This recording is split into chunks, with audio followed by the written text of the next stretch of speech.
roca de la eternidad, fuiste alerta para mí, se me esconde de lo fiel, solo encuentro paz en ti, rico, limpio manantial, en el cual lavado fui, aunque fuese siempre fiel, aunque llore sin cesar, del pecado no podré justificación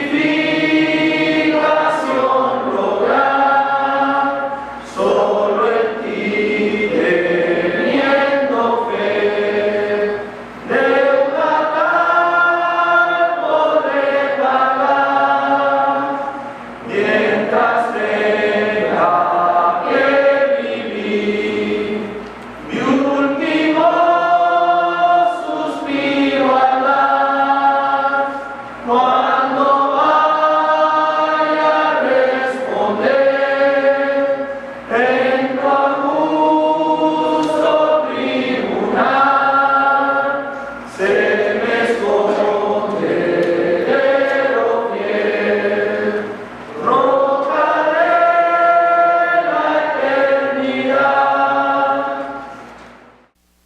Buenas tardes nuevamente, bienvenidos todos los que nos acompañan a la Iglesia de Cristo el día de hoy. Es un placer para nosotros tenerlos aquí, escuchando el mensaje del día que se va a traer hoy. Hermanos, la predicación del día de hoy me gustaría que sea más como un estudio que predicación. Quisiera que todos pusiéramos atención al mensaje que se va a traer y que nos pongamos a meditar en esto, porque creo que es importante, es bastante importante para Dios. Le puse una iglesia atractiva. Una iglesia atractiva es muy importante. ¿De qué hablo cuando digo una iglesia atractiva? Me doy cuenta que la sociedad sigue aferrada con la belleza externa, sigue aferrada con esa belleza de cómo nos miramos. Y aquellos que se miran mejor son más importantes que los que se miran no tan bien. La sociedad se ha especializado en demostrar la belleza externa más en la mujer que en el hombre. Creo que para la mujer es más importante la belleza externa que al hombre. Pero podemos mirarlo por todas partes. Lo podemos mirar en la televisión, que proyectan todos estos anuncios y mensajes acerca de la belleza y cómo te puedes mirar mejor y esto y lo otro. Lo miramos en las redes sociales, en las tiendas de moda. Lo miramos en los gimnasios. La gente se esfuerza tanto por adquirir, ¿verdad? La belleza externa. Lo miramos en las dietas, ¿verdad? En los planes para bajar de peso. Y todo esto, hermano, es reflejado en la vanidad. En la vanidad de la famosa selfie, donde demuestras tú tu belleza externa hoy en día para el mundo, para las personas. Que te miren, que me miren. Es algo que está de moda y que está bien, de cierta manera. Pero yo creo que si nosotros pusiéramos el mismo esfuerzo en querernos mirar bien ante los ojos de Dios, que como lo hacemos para mirarnos bien en lo exterior para las demás personas, esta iglesia fuera otra iglesia. El mundo fuera otro mundo. Si las iglesias alrededor del mundo, las iglesias de Cristo, enseñaran y predicaran acerca de qué también es que nos tenemos que mirar para Dios, y que eso es lo último que tiene en mente el hombre, mirarse bien para Dios, porque es más importante mirarme bien ante la sociedad, ante las personas, que me miren, a pesar de todos los problemas que puedo estar teniendo y que mi vida está básicamente desbaratándose, miren cómo me miro por fuera. Y eso es lo triste, porque sabemos que todos nosotros tenemos problemas. Y tenemos una hambre, una necesidad de las cosas de Dios. Si somos sinceros nosotros los hombres, pues somos beneficiados por la belleza externa de nuestra mujer. Somos beneficiados, o sea, nos gusta que nuestras mujeres se vistan bien, se arreglen. Aunque no estoy diciendo que nuestras mujeres no son bellas por dentro, también lo son. Pero estoy hablando de lo que se ve, lo que reflejamos a la vista de las personas. La mujer hace que el hombre se mire mejor en toda la extensión de la palabra. Yo no sé si alguna vez ustedes han visto la casa de un hombre que vive solo. Es medio triste la situación. Claro, hay excepción donde hay ciertos hombres que tienen un sentido de adorno en la casa y tienen esa manera, pero aún así, con todos los adornos que puedas adornar una casa, tu casa se siente vacía porque te hace falta el adorno, la mujer. La palabra lo dijo, no es bueno que el hombre esté solo. Cuando miramos a un hombre solo podemos mirar que hay un vacío, hay algo que le falta, todavía no está completo. Sí lo decimos, ¿verdad? La media naranja.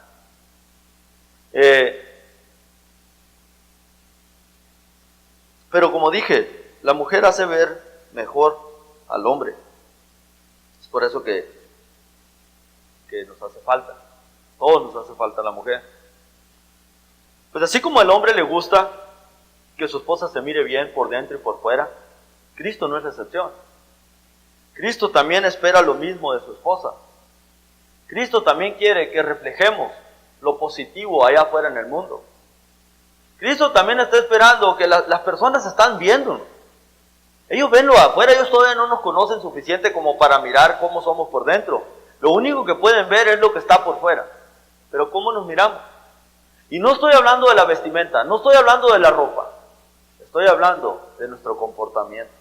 ¿Cómo nos miramos ante la sociedad, ante las personas? ¿Qué dicen de nosotros cuando hablan de nosotros? ¿Cómo nos vemos ante la sociedad? Cristo demanda lo mismo. Vamos a Efesios 5, del 25 al 27. Efesios 5, del 25 al 27. Dice: maridos, amad a vuestras mujeres así como Cristo amó a la iglesia y se entregó a sí mismo por ella, para santificarla, habiéndola purificado en el lavamiento del agua por la palabra, a fin de presentársela a sí mismo como una iglesia gloriosa, que no tuviese mancha ni arruga ni cosa semejante, sino que fuese santa y sin mancha.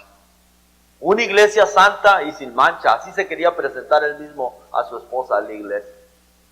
Ese era el deseo de él, ese es el deseo de él. Amó a la iglesia hasta la muerte y se entregó por ella. Y él espera presentarse a la iglesia, o presentársela como una iglesia sin mancha. La iglesia es la esposa de Cristo. Ya lo sabemos. Cuando uno de los que han sido bautizados, todo aquel que ha sido bautizado, se ha casado con Cristo. Ha firmado el contrato del matrimonio y le ha dicho a Cristo, en las buenas y en las malas, no me voy a separar de ti. Y como en el matrimonio de cada uno de nosotros, no debe de existir el divorcio espiritual. Donde le digo a Dios, ¿sabes qué, Señor? Yo ya no quiero estar contigo. Me miraron mal, me hicieron un mal comentario. Mi familia ya no me quiere porque soy cristiano, mis amigos ya no me quieren. Ya no quiero, estoy teniendo muchos problemas. No existe el divorcio.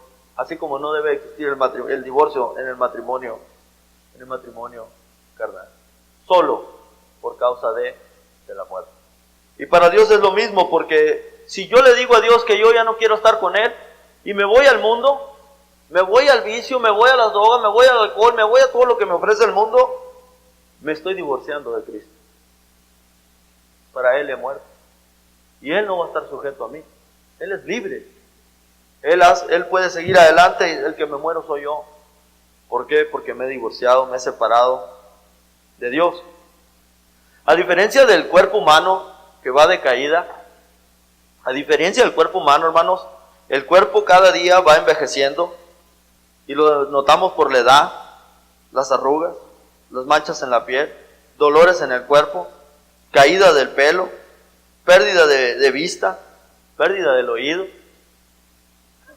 O sea, es una cosa que va de caída. Pero a diferencia del cuerpo carnal, el cuerpo de Cristo es lo opuesto. El cuerpo de Cristo va renovándose, va creciendo. El cuerpo de Cristo es la iglesia y debe de irse mirando cada vez mejor y mejor con los años y no peor. Y tú que formas parte del cuerpo de Cristo, tú que formas parte de su esposa, debes de verte cada año mejor, no peor. Debes de sentirte mejor, no peor. Debes de ser más sabia como esposa que como cuando te casaste. Y la iglesia, cuando obedecimos el evangelio, firmamos el contrato y años después debes de tener un grado de más madurez dentro de la iglesia. Es requerido para crecer sanamente en el Espíritu. El versículo 27 lo dice, nuevamente lo leemos allí, dice: a fin de presentársela a sí mismo una iglesia gloriosa, que no tuviera mancha ni arruga, ni cosas semejantes, sino que fuese santa y sin mancha.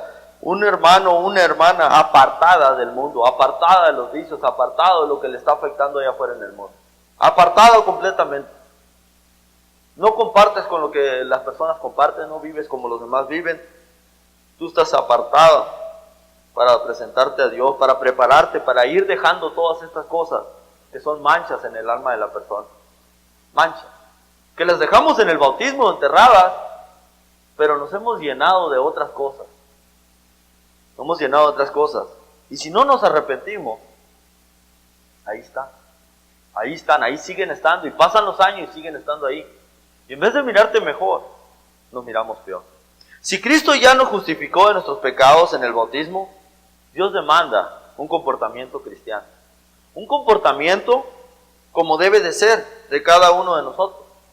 Me doy cuenta que muchas veces nosotros los hombres esperamos ciertos comportamientos de nuestras esposas.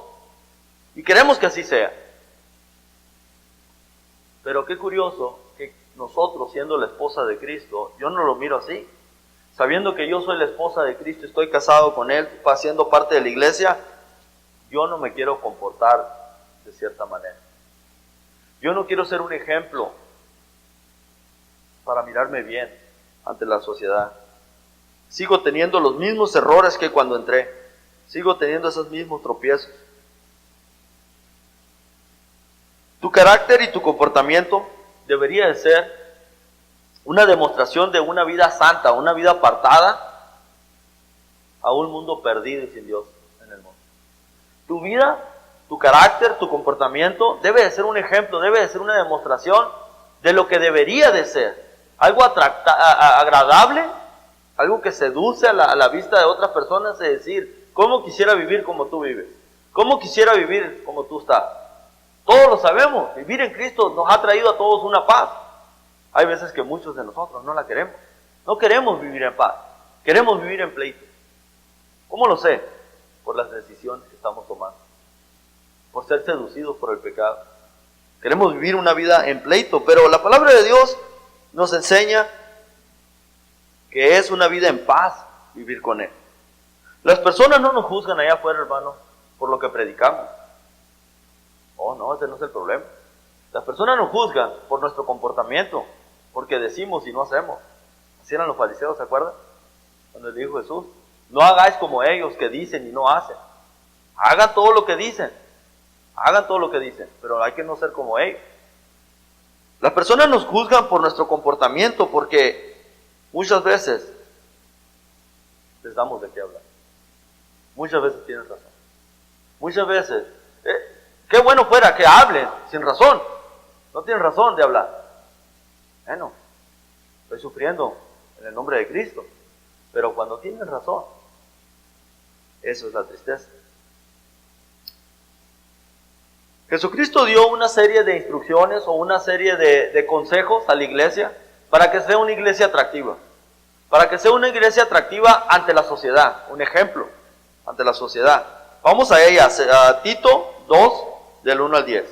Tito 2, del 1 al 10.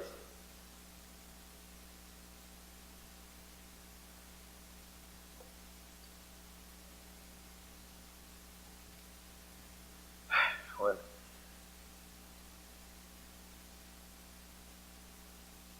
Dice la palabra: Pero tú habla lo que está de acuerdo a la sana doctrina, que los ancianos sean sobrios, prudentes, sanos en la fe, en el amor, en la paciencia. Las ancianas asimismo sean reverentes en su porte, no calumniadoras, no esclavas del vino, maestras del bien, que enseñen a las mujeres jóvenes a amar a sus maridos y a sus hijos, a ser prudentes, castas, cuidadosas de su casa, buenas, sujetas a sus maridos, para que la palabra de Dios no sea blasfemada.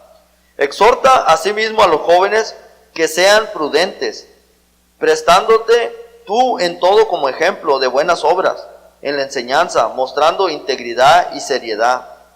Palabra sana e irrepresible, de modo que el adversario se avergüence y no tenga nada malo que decir de vosotros. Exhorta a los siervos que se sujeten a sus amos, que guarden, que agraden en todo, que no sean respondones, no defraudando, sino mostrándose fieles en todo, para que en todo adornen la doctrina de Dios nuestro Salvador. Dice la palabra ahí claramente que el propósito de la iglesia es de adornar la iglesia de Cristo. Cada uno de nosotros debe de adornar la iglesia de Cristo en buen comportamiento.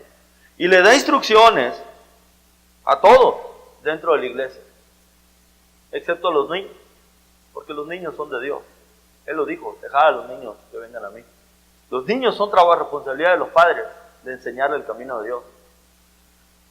La idea de estos versos es de que la iglesia de Cristo debe de ser atractiva y agradable ante los ojos de las personas que nos rodean. Un comportamiento como este y un ejemplo de buen matrimonio, de hijos, de todo esto, agrada a las personas y dice, ¿cómo le hacen? Porque en el tiempo que estamos viviendo, la mayoría de nuestros hijos no están viviendo como están viviendo sus hijos.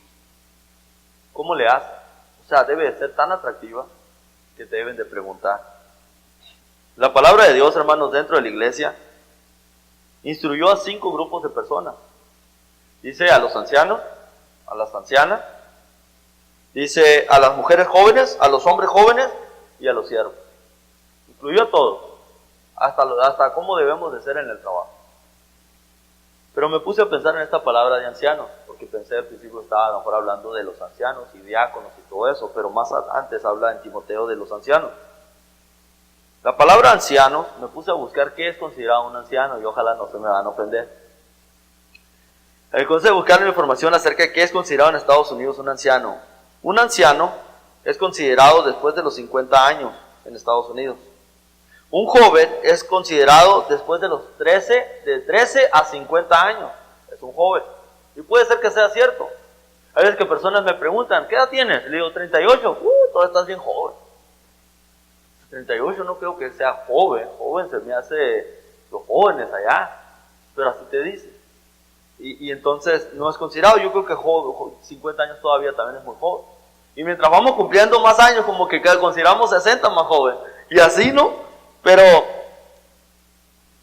la palabra de Dios le da instrucciones a todos en este versículo de cómo te puedes mirar mejor bien como iglesia, como persona. Cómo podemos practicar estas cosas para mirarnos mejor. Y voy a hablar en esta ocasión acerca de los hombres. Pero ahí dio instrucciones para las mujeres mayores, de ser ejemplo. Dio instrucciones de cómo le deben enseñar a las más jóvenes que apenas se van a comenzar a casar, cómo ser sabias con sus maridos y amar a sus maridos. Dio instrucciones a los jóvenes, hombres jóvenes también. Entonces, vamos a hablar de los hombres, porque aunque yo hable de los hombres mayores, hermanos, yo creo que nos aplica tanto a las mujeres como a los hombres, es la misma receta para todos. Porque también dice lo mismo también para lo de las mujeres, unas cositas diferentes, ¿no? En Tito 2.1, ahí estamos, Tito 2.1, dice, pero tú habla lo que está de acuerdo con la sana doctrina. Comienza por esto. Tú habla lo que está de acuerdo con la sana doctrina. El buen comportamiento va a ser basado a lo que la palabra de Dios dice. Entonces, si no la conoces, si no la estudias, entonces tu comportamiento puede ser que no esté tan bien. El buen comportamiento viene basado a las Escrituras. Por eso es que dice, si vas a trabajar en todas estas cosas, tú primero enseña lo que es sano. de acuerdo a la sana doctrina. La doctrina, hermanos, nos enseña que el comportamiento, el conocimiento y el comportamiento vienen de la mano. Tienen que venir de la mano. La palabra nos lo dice. Ser hacedores de la palabra, no tan solo oidores. O sea que debemos de escuchar la palabra de Dios y luego llevarla a cabo. Entonces ahí vas a demostrar el comportamiento. Por eso es que la doctrina tiene que venir primero.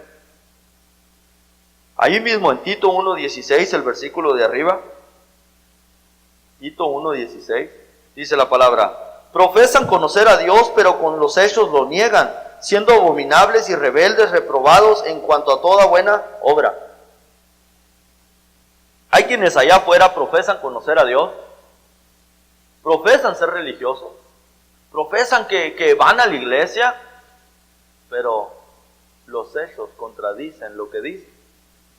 O sea, el comportamiento de las personas contradice lo que están diciendo de ser religiosos. Profesan conocer a Dios, dice, pero con sus hechos lo niegan. Muchos profesan eso, pero su comportamiento dice lo contrario. Porque el conocimiento, hermano, el decir que conozco a Dios, tiene que ser reflejado en tu comportamiento. Si no, esto es en vano, de nada sirve. No has dejado de ser el mismo persona. Me hubiera quedado donde estaba. Yo recuerdo, hermanos, cuando, según yo, me creía muy religioso. Pero todo lo que hacía, especialmente en el matrimonio, yo no creía en el matrimonio, yo no me quería casar. Tuve que llegar a conocer la palabra de Dios, conocí la doctrina, miré qué tan importante es el matrimonio y luego lo llevé a cabo porque viene de la mano el conocimiento con el comportamiento. De nada sirve mirar las escrituras y decir, esto no es para mí, porque todo es para nosotros. Pero al igual nosotros en la iglesia de Cristo podemos decir, pues yo vengo el domingo a la iglesia, soy parte del cuerpo, pero mis hechos están diciendo otra cosa. Lo que yo estoy practicando allá afuera es otra cosa. Puede ser que lleguemos a profesar conocer a Dios, pero con nuestros hechos lo negamos.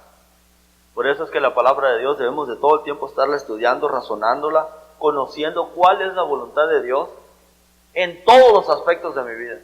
¿Cuál es la voluntad de Dios cuando hablo con una persona? ¿Cuál es la voluntad de Dios cuando ando en el trabajo? ¿Cuál es la voluntad de Dios de cómo le hago a tratar a mis trabajadores? ¿Cuál es todo el aspecto de la palabra?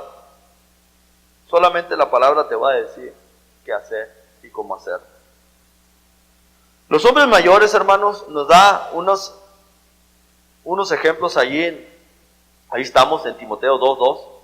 Dice, los ancianos, los hombres mayores, así le vamos a poner, hombres mayores sean sabios, serios, prudentes, sanos en la fe, en el amor y en la paciencia. Así dice. Y dice que debemos de adquirir todas estas cosas. La edad en el hombre carnal acarrea soledad, acarrea enfermedades, tristezas, dolores, amargura, impaciencia, enojo, miedo. Todas estas cosas acarrean el hombre carnal, así vive, hasta miedo. Porque ya cuando llegas a tus últimos de tus días, no sabes hacia dónde vas y sabes que no viviste una vida muy recta, pues te da miedo, ¿a dónde vas? Pero la diferencia del hombre espiritual es totalmente lo opuesto. Él trae sabiduría, unidad, salud, alegría, paciencia, paz, amistades, energía, fuerza, esperanza. Esto es lo que el hombre espiritual comienza a agregar a su vida. Por eso es que el hombre espiritual, aunque su edad vaya avanzando, él va rejuveneciéndose. Cada vez que veo a los jóvenes que vienen a ayudarnos, hasta nos animamos nosotros cuando ya venimos así como cansados, que trabajamos en la construcción. Nos anima que los jóvenes vengan a ayudarnos a limpiar el edificio y que vengan a hacer cosas. Y nos animamos, nos da energía, porque no estamos solos.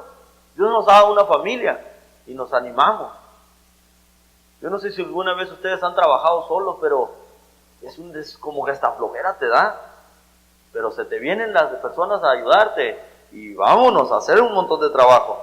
¿Por qué? Porque nos animamos. Pero esta escritura de Timoteo habla de 6 puntos que todo hombre debe desarrollar para mirarse bien dentro de la iglesia. Hombre, mujer, joven, todo. La primera mencionó ahí en 2:2, sabios, sobrios. Que los ancianos sean sobrios. Bueno, ¿qué quiere decir sobrio? Sobrios. No dados al vino. Es simplemente eso. No dados al vino. La pregunta es ¿por qué? ¿Cuál es la razón que no debe ser dado al vino? Primera de Pedro 5:8. Primera de Pedro 5:8.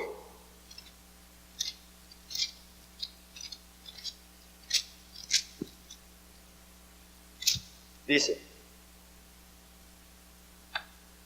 Ser sobrios y velad, porque vuestro adversario el diablo, como león rugiente, anda alrededor buscando a quien devorar. La palabra nos anima a ser sobrios todo el tiempo, a andar en nuestros sentidos todo el tiempo. Yo me pongo a pensar, hermanos, la palabra nos dice, sean sobrios dentro de la iglesia, no sean dados al vino. ¿Por qué? Yo en el trabajo, hermanos, hay veces que me acuerdo cuando en aquellos tiempos la gente en la construcción tomaba hasta en los trabajos de construcción, ya cómo habían accidentes. Todo el tiempo se cortaban, todo el tiempo se caían, todos venían crudos, andaban tomados. ¿Por qué? Porque no te puedes concentrar bien, porque no andas en todos tus sentidos. Estamos dentro de una guerra espiritual, si lo entiendes así, porque así lo describe la Biblia. ¿Ustedes creen que Estados Unidos le permitiría a un soldado andar en embriagueces en la guerra? No estaría sobrio, no estaría en sus sentidos, no pudiera disparar la pistola bien, no pudiera pensar y reaccionar en un momento de segundo, porque no está sobrio. Nosotros estamos en una guerra espiritual y dice la palabra de Dios que Satanás anda como un león rugiente buscando a ver a quién hace pedazo. Y yo sé lo que es eso, porque yo viví en el alcohol y yo sé que el alcohol acarrea una cadena de eventos que nos traen problema tras problema tras problema. Entonces, por eso es que la palabra dice y nos advierte que seamos sobrios. Te vas a evitar de muchos problemas. Al tú ser sobrio, las personas van a mirarte una persona que no toma, que es una persona que puede confiar, una persona que tiene sus sentidos bien puestos. Las personas están viendo que tomamos o que no tomamos. Yo predicando la palabra de Dios y luego me miran tomando allá afuera, me van a decir, no, pues este está peor que yo, que ando yendo con él. Entonces, es el ejemplo, hermanos. En Efesios 5:15 al 18, vamos allá. Efesios 15 al 18, dice la palabra.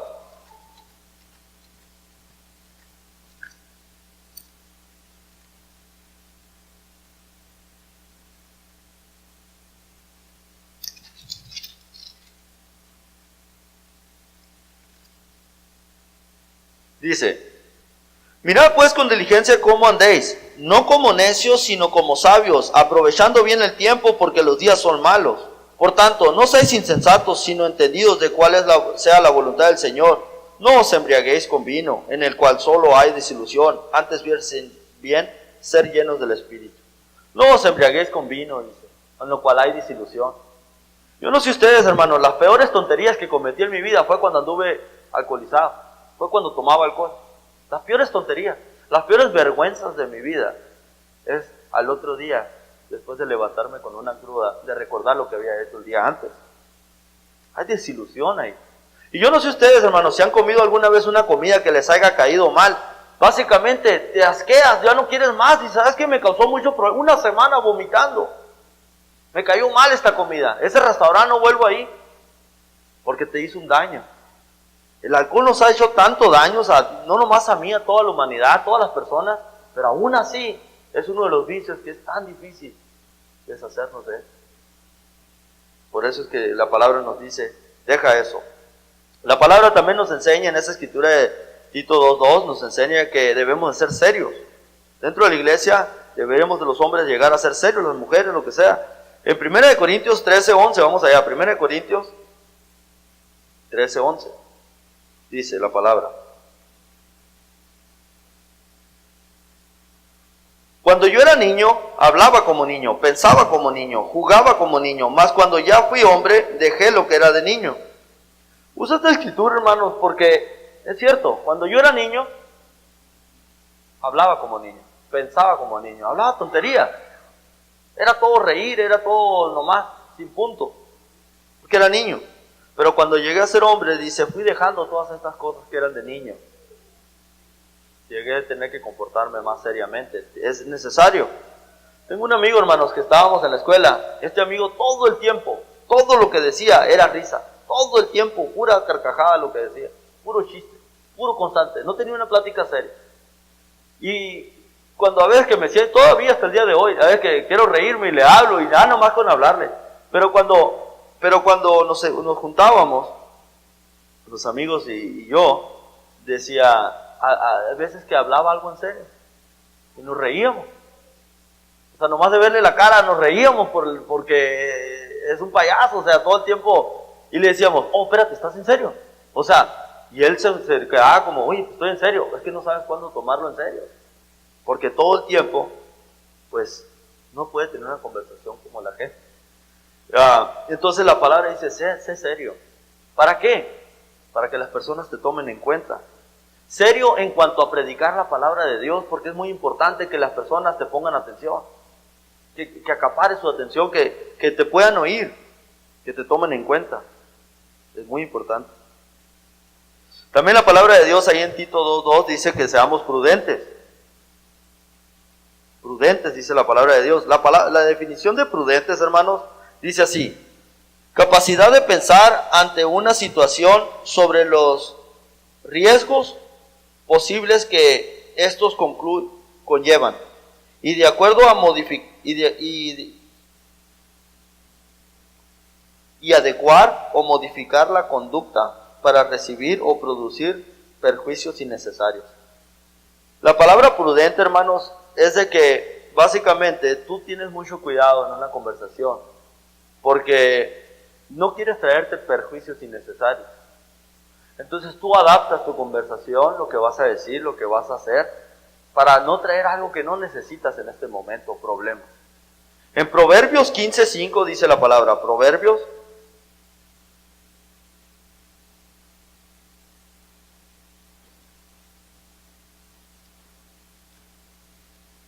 15:5 dice así: el necio menosprecia el consejo de su padre, mas el que guarda la corrección vendrá a ser prudente. El necio menosprecia el consejo de su padre, pero el que guarda la corrección vendrá a ser prudente. O sea que cuando la palabra de Dios nos corrige y tú lo aceptas, que alguien vino a ti y te dijo, hermano, esto estoy mirando, porque es un consejo que viene de Dios, tú lo aceptas. Pero el necio menosprecia el consejo de su padre porque no viene del hermano. Hermanos, si nosotros, ¿qué nos importara en la carne? Aconsejarnos unos a otros, púdrete. Pero en el espíritu me preocupa. Entonces la palabra de Dios nos aconseja. Vamos ahí mismo en el capítulo 21, Proverbios 21:23. Dice, el que guarda su boca y su lengua, su alma guarda de angustias. El que guarda su boca y su lengua, su alma guarda de angustia. Muchas veces hablamos o actuamos sin saber o preguntar y terminamos angustiados por nuestra imprudencia. Por nuestra imprudencia, básicamente. Entonces, la palabra de Dios enseña que el Hijo de Dios debe de ser prudente, debe de pensar, debe de saber cuándo hablar y cuándo callar, cuándo oír y prestar atención. Proverbios también enseña sobre sanos en la fe. ¿Qué significa ser sanos en la fe? Corríganme si estoy mal en esto, hermano. Segunda de Timoteo 1:12. Segunda de Timoteo 1:12.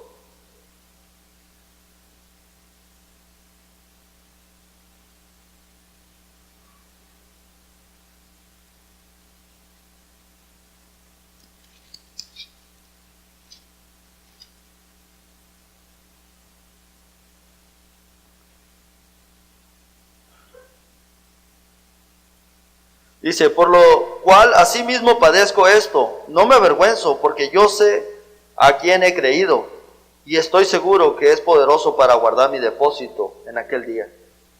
Sanos en la fe, hermano, para mí puse aquí que no dudas, sabes muy bien en quién has creído. Y la duda es una enfermedad para el alma o para tu fe, que demuestra que básicamente no crees en su palabra. Dice la palabra de Dios que la fe viene por el oír y el oír de la palabra de Dios. Entonces, si tu fe viene por el oír de la palabra de Dios, estás 100% convencido de que esta es la verdad. No dudas de la palabra. A pesar de los problemas que te puedan estar pasando, sabes que viene algo positivo después de la prueba. Sabes que va a venir algo bien. Y el apóstol Pablo lo dice. Porque yo sé que Él es poderoso para guardar mi depósito para aquel día. Aunque me esté yendo mal ahorita, dice el apóstol Pablo, sé muy bien en quién he creído. Sé muy bien y está seguro. Pero la duda de Cristo y de su palabra, porque el que duda de Cristo y de su palabra está enfermo. La duda, hermanos, es la que va a matar nuestra alma, va a separarse a causa de la duda. Sanos en el amor. Romanos 12, del 9 al 10. Romanos 12, del 9 al 10.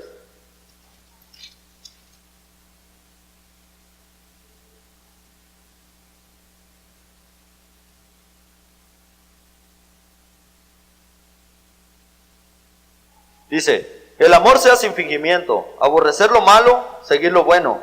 Amaos los unos a los otros con amor fraternal, en cuanto a honra, prefiriéndonos los unos a los otros. El amor sea sin fingimiento, sin fingimiento.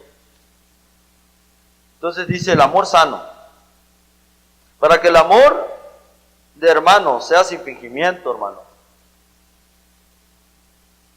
no me vengas a abrazar. Mejor cuida lo que haces allá afuera. Que cuando alguien me hable de ti, no me diga, no hombre, ese amigo, olvídate. O sea, cuida lo que haces. Escoge lo bueno de entre lo malo, dice la palabra. Cuida lo que haces, compórtate para que de esa manera tú demuestres el amor hacia los hermanos. Ese es un amor sin fingimiento. ¿Sabes por qué estás aquí? El versículo 10 dice que nos veamos como una verdadera familia en cuanto a honra se trata, para que el amor sea sano. Un ejemplo de un amor, hermanos, fingido, un amor que no es sano, Judas Iscariote. Judas Iscariote se encontraba entre los 12, al lado de Jesús, trabajando para él. Pero él estaba por otros motivos. Él andaba por otros motivos. Y terminó traicionando a Jesús. Y eso es lo que pasa. Cuando no venimos por las razones adecuadas a la iglesia de Cristo, porque sin Él no puedes vivir, porque Él es todo para ti, lo único que podemos hacer es causar problemas. Vamos a traer problemas a la iglesia. Porque no vas a entender lo espiritual de Dios. Ese no es tu interés. Tu interés es otro. El número 6, hermanos, habla de la paciencia. Ese es el último punto, la paciencia. Vamos a ver qué dice Proverbios 14, 29, 30. Proverbios 14, 29, 30. El que tarda en airarse es grande de entendimiento, mas el que es impaciente de espíritu enaltece la necedad. El que es tardo para airarse, dice, es grande en entendimiento. Mas el que es impaciente de espíritu enaltece la necedad. La paciencia, hermanos, sale a relucir en una conversación. En una conversación sale a relucir la paciencia, pero también sale a relucir la impaciencia. Por medio de la necedad. Si eres una de las personas, puse aquí, si eres una de las personas con la que no podemos ni hablar, ni tienes una conversación por tu impaciencia, tu necedad, hermano, hermana, sufres de enfermedad, sufres de una enfermedad. Y lo que hace esta enfermedad, la reacción de esta enfermedad, es que aleja a las personas de ti.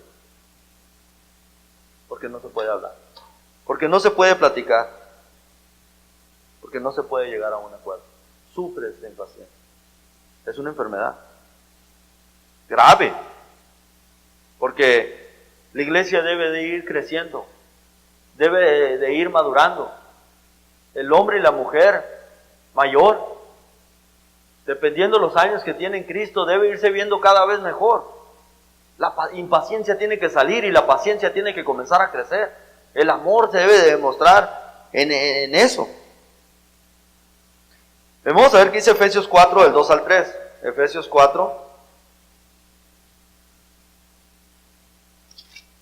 del 2 al 3.